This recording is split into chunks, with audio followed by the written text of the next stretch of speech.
नमस्कार। मेरी आत्मा आप सबकी आत्मा को नमस्कार कहती है। और आप सबका मेरे संग जुड़ने का बहुत बहुत धन्यवाद।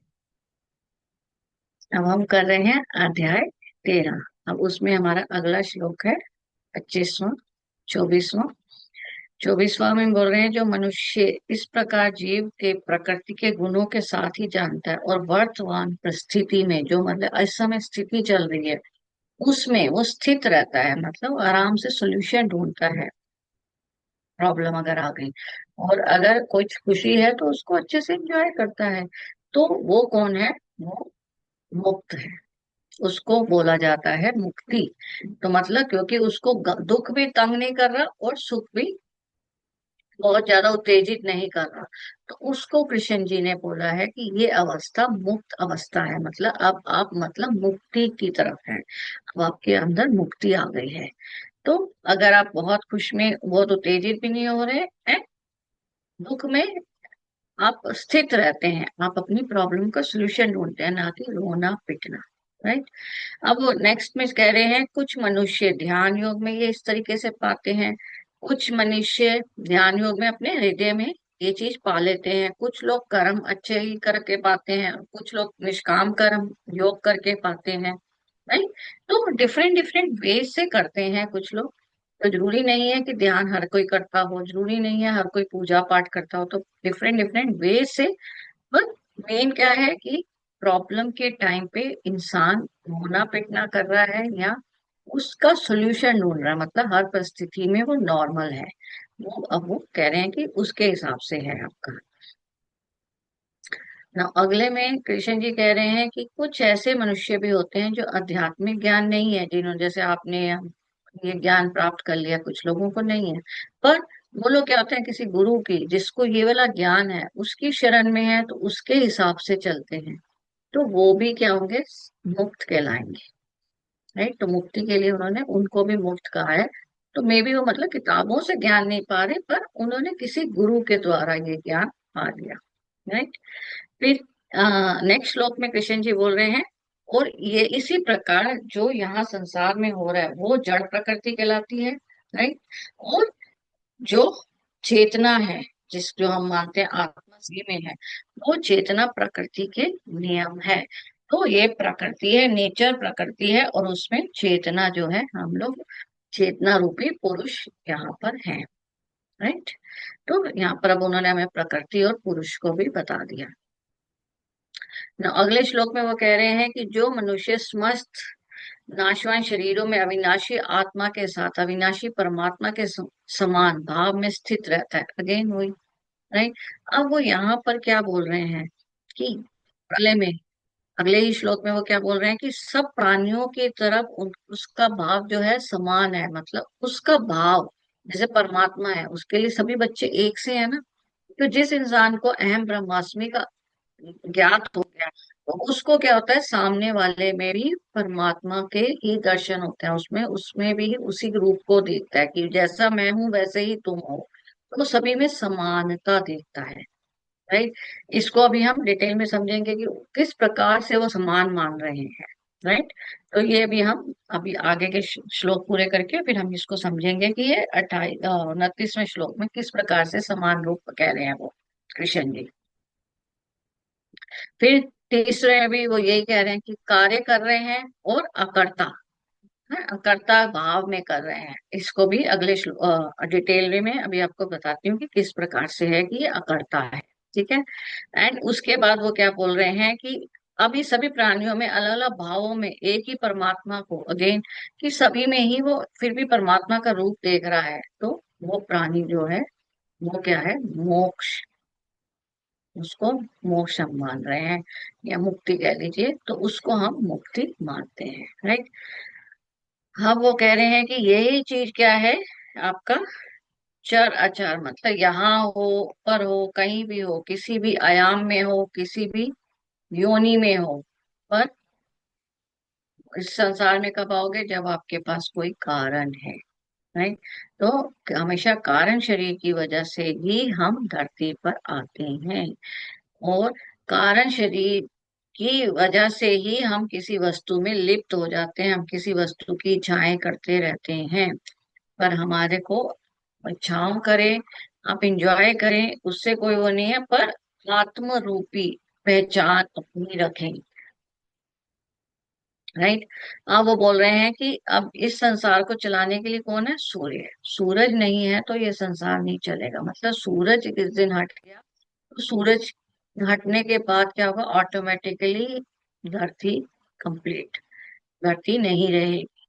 राइट। तो सूरज की वजह से ही ये पूरा प्रकृति हमारा चल रहा है, सूरज की वजह से। और दूसरे में उन्होंने बता दिया कि तीन गुणों की वजह से, कि इस प्रकृति में तीन गुण है, इस वजह से ही हमारे अंदर विकार है। राइट। तो अब हम उसकी डिटेलिंग करते हैं कि आप किस प्रकार से सबको समान समझें। ठीक है। तो उसमें अब आपका क्या है कि अब मुझे ये समझ में आ गया, ये मेरी बॉडी क्या है? क्षेत्र। क्षेत्रज्ञ क्या है? इसके अंदर बैठी आत्मा। आत्मा कहाँ है? हृदय में। राइट। ज्ञान क्या है? ये सब मैं जानती हूँ, वो ज्ञान है। और ज्ञेयम कौन है? जो जानने वाला है, मतलब मैं हो गई। राइट। तो जिसको मुझे इसकी नॉलेज है। अब मुझे नॉलेज क्या है? ये मेरा ह्यूमन बॉडी है, ये मेरा स्थूल शरीर है, इसी के अंदर मेरा एक सूक्ष्म शरीर है जो मन और बुद्धि से बना हुआ है। और अब उसी के बाद क्या है, मेरे अंदर क्या है? आत्मा है। राइट। जो मेरे यहाँ पर है हृदय में। राइट। और परमात्मा वो भी मेरे हृदय में ही है। राइट। अब उसके बाद हमें क्या समझ में आया, हमने पिछली स्लाइड्स में समझा था कि इसमें हमारे इतना हिस्सा जो है वो क्या है? राहु। और ये पूरी बॉडी क्या है? केतु। अगर मैं कहती हूँ कि चलो मुझे तिलक नगर जाना है, अभी मैं तिलक नगर होकर आ रही हूँ, तो क्या होता है कि हमें इतने हिस्से को ले जाती हूँ? नो, सिर्फ ये हिस्सा बोलता है।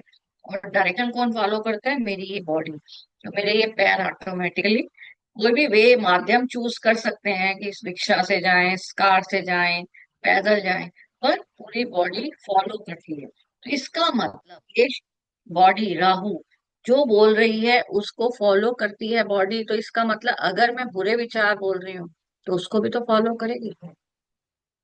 तो लेट इट भी मैंने कह दिया, रात को दही नहीं खाना चाहिए, गला खराब हो जाता है, मतलब अब आपने रात को दही खाया और उसके साथ ये बोला, तो बॉडी ने क्या फॉलो किया कि दही खा रही है और इस दही खाने से मुझको गला खराब करना है। तो वो ये बता रहे हैं कि बॉडी आपकी इस तरीके से करती है। और पहले एक वीडियो में मैंने ये भी बताया था कि हमारी बॉडी किससे बनी हुई है। मेन इंग्रेडिएंट्स क्या है? Carbon, hydrogen and oxygen. Why? Hydrogen किस में है? सन में। ठीक है। और कार्बन डाइऑक्साइड छोड़ता है, सॉरी, कार्बन डाइऑक्साइड लेते हैं प्लांट्स। और हम प्लांट्स ही खाते हैं, हरी सब्जियां खाते हैं ना। तो हम मतलब डायरेक्टली हाइड्रोजन तो प्लांट के थ्रू ले रहे हैं। और प्लांट्स क्या छोड़ रहे हैं? ऑक्सीजन। ऑक्सीजन हम ले, ले रहे हैं और प्लांट्स को खाते हैं, इसलिए कार्बन भी हमारे अंदर जा रहा है। तो मेरी पूरी बॉडी जो है क्या है? Carbon, hydrogen, oxygen. और इस इन्वायरमेंट में, पूरे इन्वायरमेंट में नाइट्रोजन, फास्फोरस, इस टाइप की और भी गैसेस अवेलेबल हैं। अगर आप देखें तो प्लांट जब उगता है तो बोलते हैं नाइट्रोजन, इसको नाइट्रोजन की खाद दो, इसको उसकी दो, मतलब प्लांट्स में ये सारे इंग्रेडिएंट्स हैं। और हम लोग सब्जियां प्लांट्स की तो खाते हैं ना, तो हमारे अंदर ये सारे इंग्रेडिएंट चले जाते हैं। तो मेरी बॉडी भी किससे बनी हुई है? जो पंचभूत है, तो हम लोग क्या बोलते हैं? भूमि, जल, गगन, है ना, वायु और अग्नि। तो इसका मतलब मेरी बॉडी जो है इन्हीं इंग्रेडिएंट से बनी हुई है, पंचभूत में। मेरी बॉडी में क्या बोलते हैं हम? प्रोटीन है, डीएनए है। राइट। लिपिड प्रोफाइल का टेस्ट भी कराते हैं, बोन्स है। तो बोन्स का केमिकल फॉर्मूला देखिए, CaCO3। तो कैल्शियम आ गया, और CO कार्बन, फिर ऑक्सीजन का क्या है? तीन मॉलिक्यूल्स हैं। तो मतलब क्या हुआ कि मेरी बॉडी क्या है? इसी चीज से बनी हुई है। और अगर कभी बीमार हो जाते हैं तो हमें क्या चढ़ता है? ग्लूकोज। ग्लूकोज का केमिकल फॉर्मूला देखो, C6H12O6। मतलब हमको क्या चढ़ाया जा रहा है? Carbon, hydrogen, oxygen. इसलिए मैं कह रही हूँ ना कि बॉडी में हमारा क्या है, तो मतलब स्वस्थ खाना खाना, इसलिए कहा जाता है ना स्वस्थ आहार खाइए। वही हो गया ना स्वस्थ आहार। फिर लिपिड प्रोफाइल का अगर आप देखेंगे तो कोलेस्ट्रॉल के लिए हमारा लिपिड प्रोफाइल का एक टेस्ट होता है। ये तो सुना ही होगा, लिपिड प्रोफाइल का एक टेस्ट है। उसमें क्या होता है? आपका लिपिड, प्रोटीन, एमिनो एसिड्स, इन सब के वो बताता है कि आपका कम है या ज्यादा है।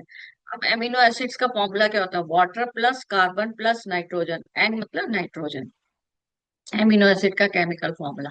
फैटी एसिड्स, लिपिड्स जो होते हैं फैटी, हमारे अंदर जो फैट है उसका फॉर्मूला क्या है? Carbon dioxide, nitrogen, hydrogen and nitrogen trihydride. मतलब वही नाइट्रोजन और हाइड्रोजन थ्री मॉलिक्यूल। तो मतलब ओवरऑल अगर देखें तो पूरी बॉडी हमारी क्या है? इन्हीं सब इंग्रेडिएंट्स है। इसलिए कहा जाता है ना मल्टीविटामिन कम हो गए। तो अगर मैं दिन में अगर एक बार भी धूप को नमन कर रही हूँ या धूप को सेक रही हूँ, तो मतलब हाइड्रोजन तो मेरी बॉडी का बैलेंस हो जाता है, राइट। अच्छी हरी सब्जियां खा रही है तो कार्बन और ऑक्सीजन और ये सब बैलेंस हो जाएगा। तो हमें इसी से समझ में आ रहा है कि इसका मतलब हेल्दी डाइट से क्या मतलब है उनका, राइट। अब वो क्या बोल रहे हैं कि उसके बाद क्या है कि ये मेरी पूरी बॉडी पंचभूत है। तो जैसे ही अगर हमारे हिंदुओं में क्या रखा हुआ है, सनातन धर्म में, इसीलिए बॉडी को जलाने का प्रवचन रखा हुआ है कि जैसे ही आपकी बॉडी को जलाया जाता है तो अग्नि तत्व तो अग्नि में मिल गया, जल जो है वो भाप मतलब वायु में चला गया ना। हमारे अंदर का जो जल तत्व है, अगर पानी बॉयल करो तो क्या होता है? भाप बनती है। तो वो वायु तत्व मिल गया। और पूरी सृष्टि जो है वो तो आकाश ही है ना, हमारा आकाश तत्व में खुले एरिया मतलब आकाश। तो वायु और आकाश तत्व में हमारी बॉडी मिल गई। उसके बाद बच क्या रह रहा है? अगर आप देखें तो ये सब तो हमारा उसी वक्त ही इमीडिएटली डिसॉल्व कर दिया। फिर उसके बाद क्या रह जाता है? हमारी बॉडी में राख रह जाती है या हड्डियां। तो बोन्स का हमने फॉर्मूला देख ही लिया, CaCO3, राइट। तो मतलब बचका क्या है? CaCO3, जिसको हम पानी में बहा देते हैं कि मतलब जमीन में, धरती में ऑटोमेटिकली मिक्स हो जाए। और ऐश बच जाती है, राख बच जाती है। मतलब जो बाकी का हमारे स्किन के अंदर जो जो कैल्शियम हाइड्रोजन है वो सारा क्या होता है? राख है, जिसको बोला जाता है ना अस्थियां परवाने के लिए जाते हैं हिंदू लोग। तो ऐश का फॉर्मूला क्या है? कैल्शियम ऑक्सीजन, CaO है मतलब, ठीक है। तो कैल्शियम मतलब हड्डियां क्या होती हैं? कैल्शियम की होती है ना। तो कैल्शियम और ऑक्सीजन बच जाता है। तो इसको क्या किया जाता है? हम पानी में ऐसे बहा देते हैं। इसलिए क्या हुआ? E = MC square. मतलब जैसे आप आए थे और वैसे ही कन्वर्ट हुए। बॉडी आपकी क्या हुई? कन्वर्ट हो गई, मतलब फॉर्म बदल गई मेरी। पहले मैं इस फॉर्म में थी, अब मेरी फॉर्म बदल गई, राइट। तो मेरे अंदर के कार्बन हाइड्रोजन तो मतलब साइंटिफिकली कह लो या शास्त्रों के थ्रू कह लो तो यही कहा जाता है ना कि आत्मा ना कभी मरती है ना कभी पैदा होती है, सो ऑन सो ऑन। मतलब पैदा होती है, जन एक दूसरे से शरीर बदलती रहती है, so on so on so on, ठीक है। तो अगर आप देखें तो हमारा यही तो हमारा बता रहा है, राइट। और अब हम इस बॉडी से हम क्या कर रहे हैं? कर्म कर रहे हैं। कर्म क्या होता है? जो मन से किया, जो मैंने शरीर से किया, मतलब किया, जो मैंने किया, चाहे वो मन से किया या इस बॉडी से किया। और अब उस करने की वजह से जो मुझको मिला या जो चीज बनी, वो मेरा क्या बन जाता है? भाग्य। तो मतलब मैंने मकान बनाया, मेरा भाग्य हो गया, राइट। अगर मैंने कार बनाई, मेरा भाग्य हो गया, राइट। तो उस कर्म को करने से जो मुझे फल प्राप्त हुआ, मतलब जो मुझको मिला, वो मेरा क्या है? मिला या बना। अब उसको उन्होंने क्या बोला? अकर्ता। अब अकर्ता मतलब क्या है? कि इसलिए उन्होंने कहा कि क्रिया करनी है पर उसके साथ जुड़ना नहीं है। मतलब मैं कार्य करूं, अपनी ड्यूटीज को की तरह निभाऊं, जिसको हम धर्म बोल देते हैं। तो हम अपनी ड्यूटीज निभाएं एज अ मदर। मुझे अपना रोल अच्छे से निभाना है, अच्छे से बच्चों को प्यार भी करना है, उनके लिए खाना भी बनाना है, बुजुर्गों की सेवा करनी है, सब कुछ है। पर जुड़ना नहीं है। द मोमेंट आप जुड़े तो आप क्या हो गए? कर्ता भाव में हो गए। और अभी आप कौन से भाव में हो गए? अकर्ता भाव में। तो वही उस श्लोक में बोला था। तो उन्होंने इसलिए कहा है कि आप जैसे थे अब दोबारा राख हो गए, तब भी आपकी बॉडी वही है ना। तो इसलिए वो समान भाव से देखो कि ये भी यही था कि कार्बन हाइड्रोजन ऑक्सीजन इसी चीजों से बने हुए थे, वापस भी डिजोल्व भी हो गए, इसी चीज में ही वापस डिजोल्व हो गए। और अकर्ता मतलब क्रिया करनी है पर जुड़ना नहीं है, राइट। पर हमें क्या होता है? फल की टेंशन होती है। तो मतलब फल की टेंशन नहीं करनी है। कार्य आप करिए, मकान बनाइए, कार बनाइए, जो मर्जी कीजिए, पर फल की टेंशन नहीं कीजिए और किसी और के अधिकार को नहीं। हम लोग यूजली क्या करते हैं? अपनी इच्छा इतनी बढ़ जाती है कि कह रहे हम किसी और का अधिकार मारते हैं, कुछ गलत कार्य करके उसको पाने की इच्छा करते हैं। जो चीज हमारी इच्छा इतनी प्रबल हो जाती है कि हम दूसरा कार्य करके, गलत कार्य करके कर लेते हैं, वो कहे वो क्या बन जाएंगे? कर्म बन जाएंगे। अदरवाइज आप जब लाइफ जी रहे हैं, अगर आप इस भाव से जी रहे हैं तो उनके हिसाब से क्या है कि आपके कर्मास नहीं बन रहे हैं, राइट। अब देखिए हम लोग क्या बोलते हैं? बॉडी हमारी डीएनए, डीएनए का केमिकल फॉर्मूला देखो, मैंने बताया C10H13 है, N5 है, ऑक्सीजन 4 है और फास्फोरस। तो सब कुछ carbon, hydrogen, oxygen, nitrogen, phosphorus, यही है। इवन सॉरी, किसी को अगर हार्ट अटैक हो जाए तो हमें बोला जाता है पोटेशियम दो, मतलब हाइड्रोजन, सॉरी पोटेशियम हमें चाहिए होता है, राइट। और पोटेशियम आपका क्या होता है, केला या बैंगन, इन सब में पोटेशियम बहुत होता है। तो इसलिए डॉक्टर्स एडवाइस करते हैं ना, ये वाला फ्रूट खाओ या ये वाली सब्जी खाओ। सॉरी, सन में क्या है, हाइड्रोजन। तो फिर उसके बाद क्या है, हमारे जो भावनाएं उठती हैं, जो हमारे अंदर फीलिंग्स होती हैं, उसमें क्या होता है, डोपामाइन, सेरोटीन, ऐसे ही बनती है ना, हार्मोन्स बनते हैं। तो डोपामाइन का भी केमिकल फॉर्मूला देखिए, C8H11NO2। मतलब घूम फिर के आप इन्हीं केमिकल फॉर्मूलेस के बने हुए हैं। जापान में एक साइंटिस्ट हैं, उन्होंने ये वाले एक्सपेरिमेंट्स एंड ऑल किए। उन्होंने क्या किया, एक नॉर्मल बॉडी को वो किया, उसका मतलब केमिकल फॉर्मूले सारे चेक किए। फिर उस बॉडी को जब जला दिया गया, फिर उसका ऐश को और उसकी हड्डियों के केमिकल फॉर्मुलेस चेक किए। और जो उसका मतलब उसी रूम में ही मतलब किया उन्होंने, ताकि उसके वेपर्स में क्या क्या एलिमेंट्स हैं उनके, अगर रूम में करें तो क्या होगा, हवा में ही रहेंगे ना वो सारे एलिमेंट्स। तो उस सारों को चेक किया। तो जो बॉडी पहले थी और उसके बाद जो जलने के बाद, मतलब जो आकाश में बचा हुआ था धुआं हुआ, उसमें जो क्या वो नाइट्रोजन, ऑक्सीजन, फास्फोरस निकला, और जो बॉडी में था, एग्जैक्टली मॉलिक्यूल सेम थे। अगर सी मतलब 155 था, कार्बन 155 था, तो इन्वायरमेंट का और मेरी ये जो हमारे ये होते हैं हड्डियां, इन सब का मिलाकर भी 155 ही था, अमाउंट एग्जैक्टली सेम था मतलब। तो इसलिए मतलब कहा जाता है एनर्जी क्या होती है, फॉर्म्स बदलती रहती है, इस वजह से बोला जाता है ना। अब अगर आप देखें तो हमारे इसलिए क्या कहा जाता है, ये चक्रास, अब इस चक्रास को भी अगर आप ध्यान से देखें, तो इस चक्रास में क्या है, आपके क्या है, ये कलर्स हैं, जिसमें वॉयलेट है, इंडिगो है, ब्लू है एंड ऑल। और हम क्या कहते हैं, हम मूलाधार चक्र के साथ पैदा होते हैं, क्योंकि कारण शरीर, मैंने कहा था ना कि हमारे इच्छाएं जो है, हम यहीं पे हमारे सारे कर्मों का लेखा जोखा हमारा मूलाधार में है। तो यहाँ पर ऑटोमेटिकली क्या है, कलर रेड है। तो रेड कलर अगर आप साइंस पढ़े तो उसमें प्राइमरी कलर में आता है। और नाभि में हमारा कौन सा कलर बताया हुआ है, येलो। तो नाभि अग्नि है ना, अग्नि तत्व है, तो उसका कलर येलो। तो ऑटोमेटिकली देखिए, तो हमारे प्राइमरी कलर्स मतलब जो सूरज के कलर्स हो गए, रेड एंड येलो, राइट। फिर उसके बाद हृदय कह रही, सॉरी, विशुद्धि चक्रा जो होता है, उसको क्या होता है, ब्लू। हमने यहाँ पर ये दिखाया ना, विशुद्धि चक्रा, राइट। तो यहाँ पर हमेशा रिक्त स्थान बोला जाता है, मतलब आकाश तक। तो ये तीन प्राइमरी कलर्स हैं, और इन तीनों कलर्स को मिलाकर ही देखो, तो इसका मतलब क्या हुआ, हमें हृदय की अगर केंद्र को मैं देखूं, तो हृदय में क्या है, ग्रीन, राइट।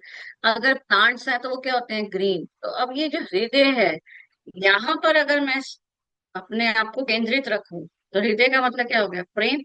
तो अगर मैं प्रेम में केंद्रित रखूं, तो ऑटोमेटिकली क्या है, रेड एंड येलो मिलके ऑरेंज बनाता है, स्वादिष्ठाना चक्र।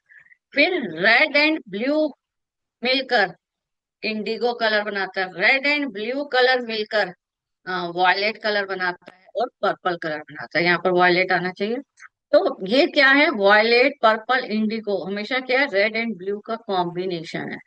और सिर्फ मात्रा अलग होती है, कि मतलब रेड ज्यादा ब्लू कम, ऐसे करके। तो मतलब हमारे जो कलर्स भी हैं, वो भी क्या है, सन के हिसाब से हो गए ना। येलो कहाँ है, सन में, राइट।